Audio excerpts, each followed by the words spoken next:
friends, how's it going? It's Erin with What a Witch Knows. I'm here to do a tarot read for y'all about Jupiter going into Cancer. So that happens on June 9th, and it's a really big deal because Jupiter has a 12-year orbit around the sun, and there's 12 zodiac signs, right? So it spends 1 year in each zodiac sign. It's moving from Gemini, where it's been, which rules the mind, into Cancer, which rules the heart. So that's a really big transition. It's a transition that doesn't happen very often. And I think it's just like, I want to say, sort of emblematic of the big collective shifts that we've been going through. We've really been learning to move into our hearts and trust our intuition and trust our emotions, and sort of rely on those more and more as opposed to just the mind, right? Which is what society is built on. It's built on rationality. It's built on, you know, reading all the books, finding out all the information, processing everything through the mental body, and then figuring out a course of action. But that kind of leaves out your intuition, right? It leaves out your emotions. Like, well, how does this feel to you? You know, Cancer is emotions. And it also rules the home. So it's possible that you could, see some changes on the home front. It runs, rules the mother, the archetype of the mother, also children and family. So there could be some transitions, some big transitions happening in your home life. So let's see what the cards have to say about this. I mean, it's a transition that personally I'm really looking forward to. Um, I think what's happening though is that so it's also making a square, which is a conversation of tension, up to Saturn, which is our teacher, disciplinarian, in Aries, which is our action. It's like how we present ourselves to the world, what we do. So that's going to give us it's going to kind of like hold our like feet to the fire, I guess you want to say. Aries is a fire sign, with how we want to move now in this new reality where we're moving based on our intuition, we're moving based on our emotions. It's like, okay, but we can't just like stay in dream world. Like, we have to actually initiate actions based on what we're feeling and what our intuition is telling us. So, this is increasingly what's going to start to happen, right? This is okay. So we have, oh yeah, we have the Two of Swords to start. So I read this card as an invitation to follow your intuition, which is exactly what this transit I think is. I think it's an invitation to follow your intuition. So you can see this woman is blindfolded and she has these two swords in front of her, and swords rule the mind. But it's like she can't use her mind. She can't see anything. She's sort of blinded to the rationality that has been sort of what we've grown up with, is just rationality, right? So now she's being asked to tune into the emotion, which is water, the unknown, which is the moon. Secrets, like there could be secrets coming to light. I don't even know why I said that, but that's what came through. Yeah, let's see what else we have that came out. Okay, well, this is interesting. It's the Three of Swords, but it's in reverse. So the Three of Swords, again, it's swords, which rules intellect. So it can mean heartbreak, it can mean sort of pain and sorrow, but it's in the reverse. So to me, that says we're letting go of a lot of the old wounding that we have that comes from the mind, that comes from those like stories that we tell ourselves that like we're not good enough, we don't deserve this, like we're not worthy of this, right? Like those doubts really kind of start in the mind, right? Like if you go into your heart, you really know they're bullshit. Like, they're just old stories, old fears, old insecurities that come from society telling us that we're not good enough, that other people are better than us, that we just should just keep our head down and work our little 9 to 5 jobs and stay in our box because we're not worthy of the bigger stuff, like the bigger dreams.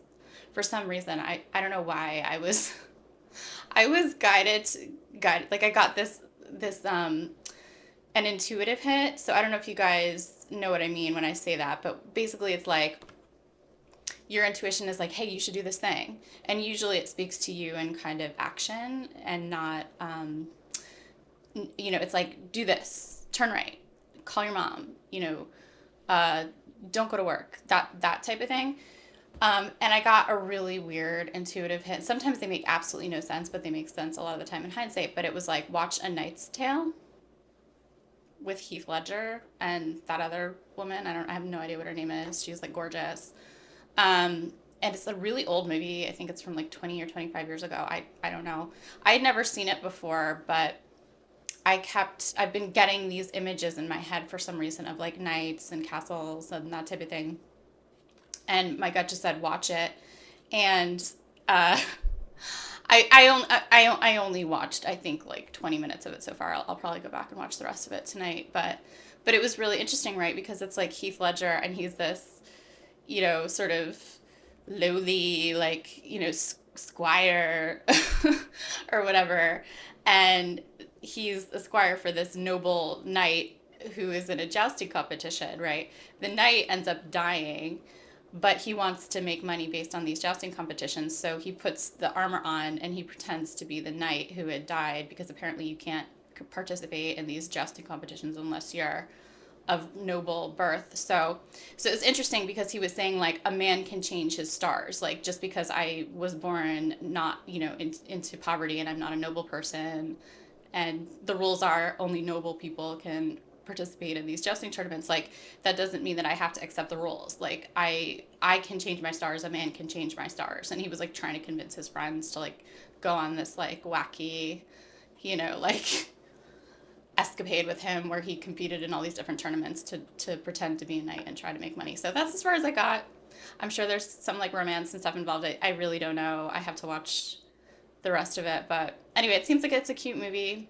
All of that to say, um, I think we're learning to change our stars. I think we're learning that when somebody tells you like, oh, you're not noble. Like, who are you to participate in the jousting tournament and you know act like you're above your station or whatever like that. We're like, yo, I mean that's just an example, but we're like, that's bullshit. Actually, like we can do whatever we want. Like we that's like one of the coolest things about astrology is that we have all this free will. Like we can change our stars. We can't, just because the stars say one thing, it doesn't mean we have to accept it. Like it's really just like an invitation.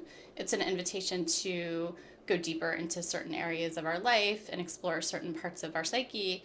But that doesn't mean we have to do it. We can do whatever we want. But the cool thing about astrology is that when you pick up on that invitation, then it's like the stars have your back, right? So I don't know if that makes sense or why that.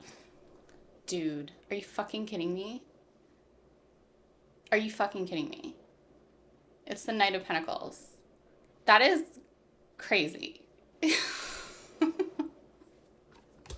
Oh my god. Like, spirit, like you can't make it up. Like it's kind of crazy. So I don't know, like, right, like I said, I've been getting these images of like knights, whatever else. I don't really know why I get these images, but a lot of the time what happens is that when you first start to tune in to your intuition, spirit speaks to you in archetypes, right? So it's not like one knight in particular. It's like the archetype of the knight over time. Like, what does a knight mean, right? Like, it's like loyalty and it's like protection and it's bravery and it's courage, right? So I really do think that that's part of what we're being asked to do in like in this new transit that we're seeing with Jupiter and Cancer, is that we're asked to be brave and like follow our emotions and follow our intuition. Like that takes a ton of bravery, right? Like especially in a society that tells us that all that stuff is bullshit when we know the truth that it's not.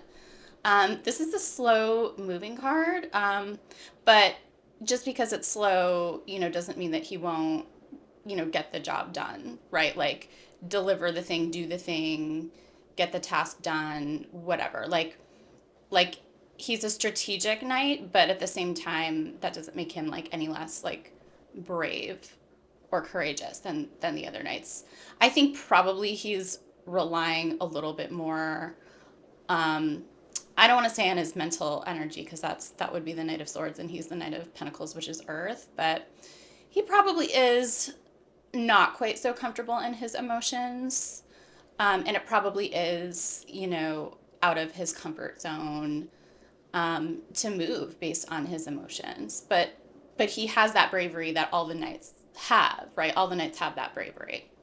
I think Heath Ledger even said something about that. He was like, listen, like, I don't know how to do this, but I have bravery. Like, I have guts, and I'm going to, like, go and, like, do it, or something like that. Anyway, I really have no idea why this archetype is coming up, but spirit moves in mysterious ways, right? I'm going to continue shuffling. Let's see what else we have. That's interesting. Yeah. Yeah. So we have the Knight of Wands as well, another knight. This knight moves based more on his passion.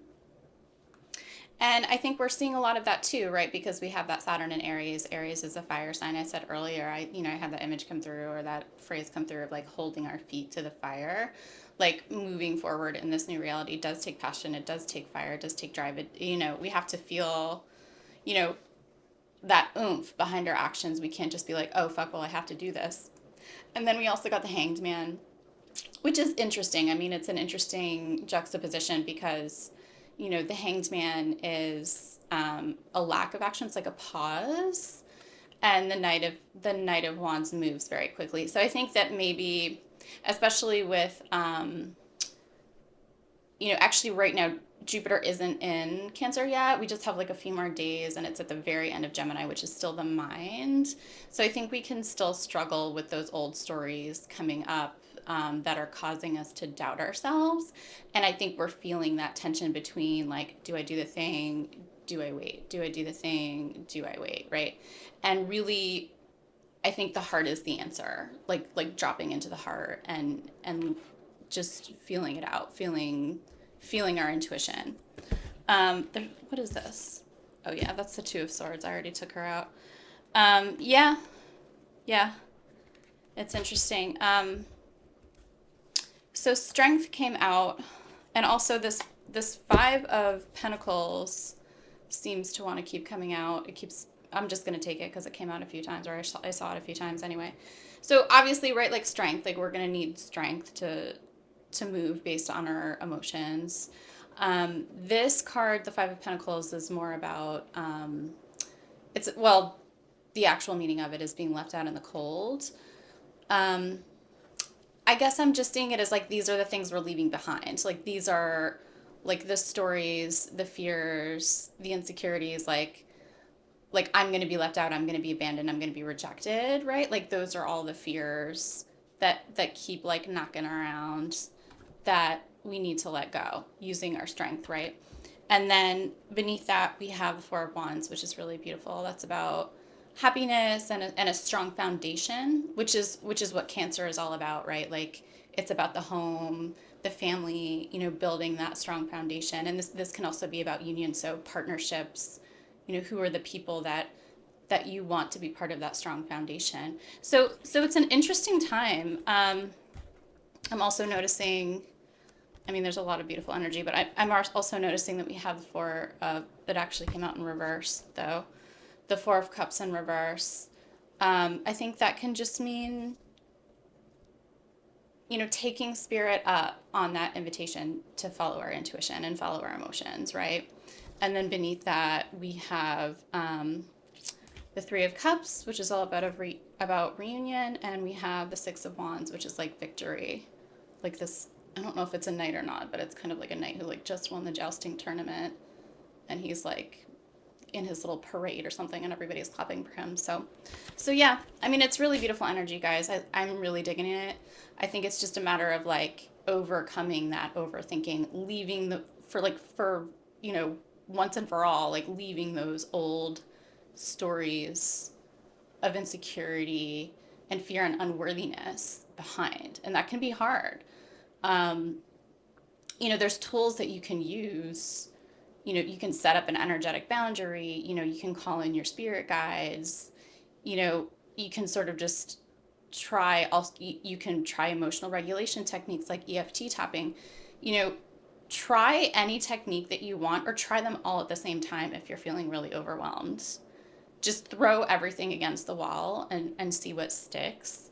And like eventually you're going to start to win against all of those fears and all those insecurities and all those doubts. And I'm actually feeling really hopeful that once Jupiter moves into Cancer on the 9th and out of Gemini, that it's going to be a lot easier to stay grounded in our heart space. So I hope that makes sense. Let me know how this transition goes for you guys.